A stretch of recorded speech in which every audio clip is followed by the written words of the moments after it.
Welcome back everyone, this is Sean Thomas and we are looking at ARK Survival Evolved patch notes for version 231.7. Alright, so we continue our roller coaster of modifications and balancing of the dinosaurs that recently got nerfed in 231. We also had some bug fixes previously for the kangaroo pouch nerf for the exploit that they were using going through walls. So there was by doing that they actually caused a bug that now has been fixed for getting onboarded from a Procop Pouch on terrain slopes. So hopefully you won't be falling to your death if you didn't have any parachutes while riding around in a kangaroo.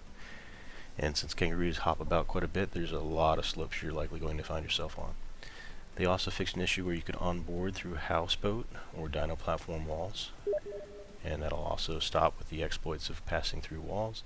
They make cages give no damage to punching prisoners. This way when you throw them inside the cage, they can't kill themselves by trying to punch their way out.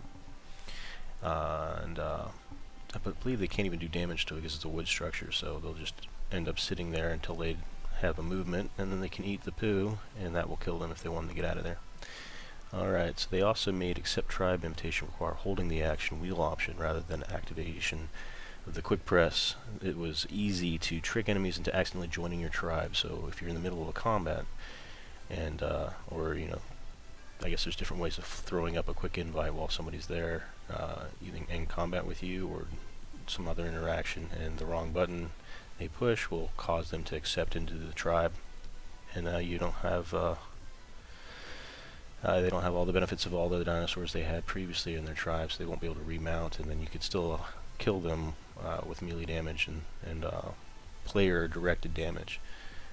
It's just the dinosaurs that were on his side will no longer support him, and the ones that are on your side won't support you in killing him either. It'll be one-on-one basically, or if you have other tribe members around. Okay, with this 231.7 we also have an increase of 25% Bronto base health and plus 20% on its platform saddle armor rating. I guess with the nerfs that the Brontos were a little bit easier to take down, and those Brontos being used as mobile bases with platforms and sometimes even vaults and things on the back of them.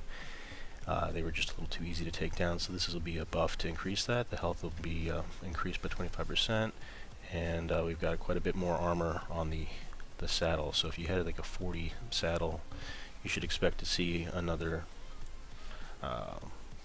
8 points on it. It'll be 48.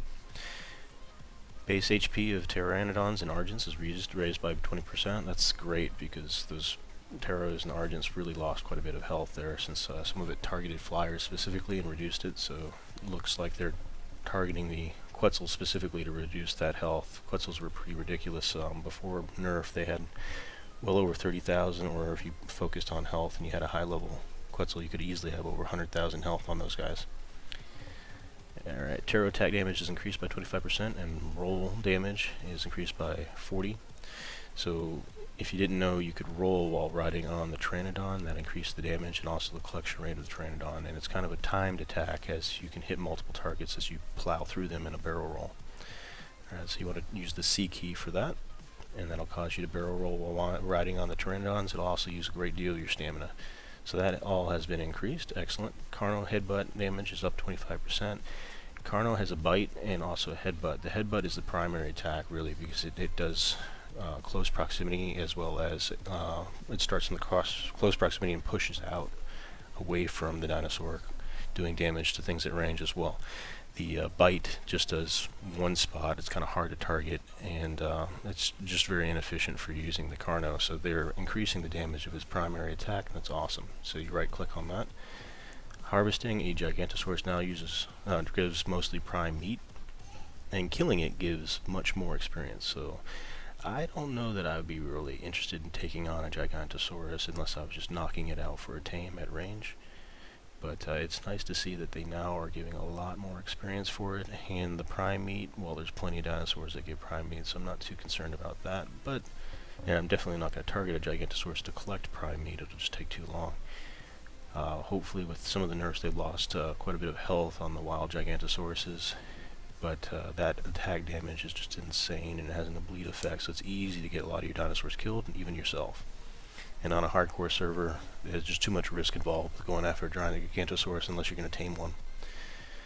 Alright, but good to know. More XP, new server option to prevent spawning of loot crates. Artifact creates will still spawn. Okay, great. So they're going to still make the artifacts inside the caves, but you can prevent the loot crates from being spawned. And then now there's an INI command for that. Script shooter game, basically disable loot crates equals true. Well, I hope this has been helpful for you as we continue our balancing of the dinosaurs on ARK Survival Evolved.